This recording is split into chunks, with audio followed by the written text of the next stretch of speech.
Imagine living through a brutal civil war, a time where the entire fabric of society is just falling apart around you.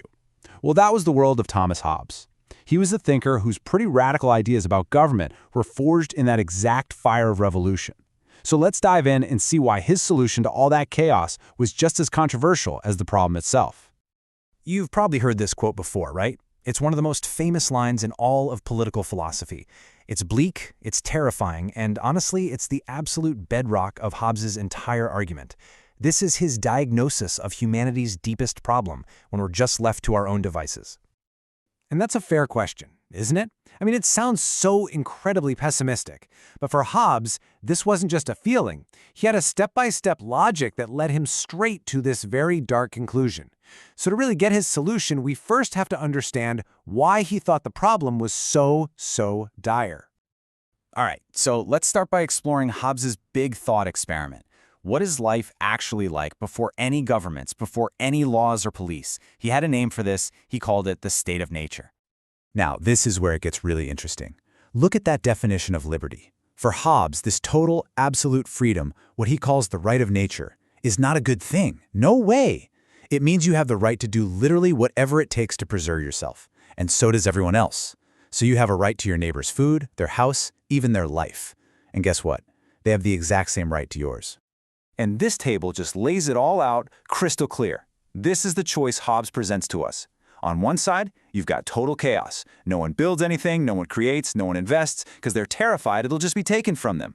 The one emotion everyone shares is fear. And on the other side, you have a society with rules, a civil society, where the whole point is security and keeping people alive. For Hobbes, it's not much of a choice, is it? It's pretty obvious. But what causes this horrible state of nature to begin with? I mean, why can't we all just get along without some big government forcing us to? Well, let's get into the next section and see how this all stems from Hobbes's pretty grim view of our own psychology. See, according to Hobbes, we are not naturally these social, cooperative creatures. At our core, we're basically isolated individuals. We're driven by this relentless desire for what we want and this deep aversion to what we fear. And most of all, he said, we have a perpetual and restless desire of power after power that ceaseth only in death. Wow. So the crucial point here is that these internal drives, they just inevitably push us into conflict. We compete with each other for resources, right? For gain. We attack others first out of fear for our own safety. That's what he means by diffidence. And we fight over reputation or glory because, hey, in a world with no laws, having a scary reputation is actually a form of security. So for Hobbes, the problem isn't the environment. It's not some outside force. The state of nature is a war of all against all, because our own nature, when it's left unchecked, leads us straight there. The problem is us. But here's the thing. We aren't just creatures of passion, we're also creatures of reason. And that reason, it gives us a way out. It gives us a great escape from the nightmare that we created for ourselves. So here's the logic. First, we all realize this life is just awful. Then our reason kicks in. It gives us what Hobbes called the laws of nature. Now, these aren't rules from God or anything, they're just rational principles for survival. And the first law is simple: seek peace. So how do we get peace? We make a deal. We all agree to lay down our absolute freedom to do anything we want, and we hand over that power to some authority that's going to keep the peace for all of us. And this right here, this is basically the fine print of the deal. It's a mutual, all-at-once transfer of rights. And it only works if everyone does it. You give up your right to govern yourself on the condition that every single other person does the exact same thing. And that's how you create an all-powerful sovereign. And what is this new all-powerful thing that we've created? Well, Hobbes gave it a biblical name, a name that signifies just immense, overwhelming power: the Leviathan. The Leviathan is the sovereign, and it could be a king, it could be a parliament, and that part doesn't really matter to Hobbes. The key feature is that it has absolute authority.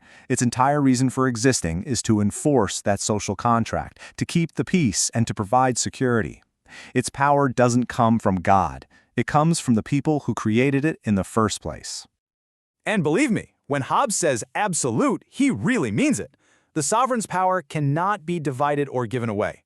It gets to decide what's right and wrong, it makes all the laws, it controls the military, the whole shebang. To Hobbes, a weak or divided sovereign was just a recipe for sliding right back into that bloody civil war. Okay, so what about the people? What's their side of the bargain? Well, their obligation is pretty simple. Obey. To resist the sovereign is to break the contract, and that effectively means you're choosing to go back to the chaos of the state of nature. But, and this is a huge but, there's one crucial exception.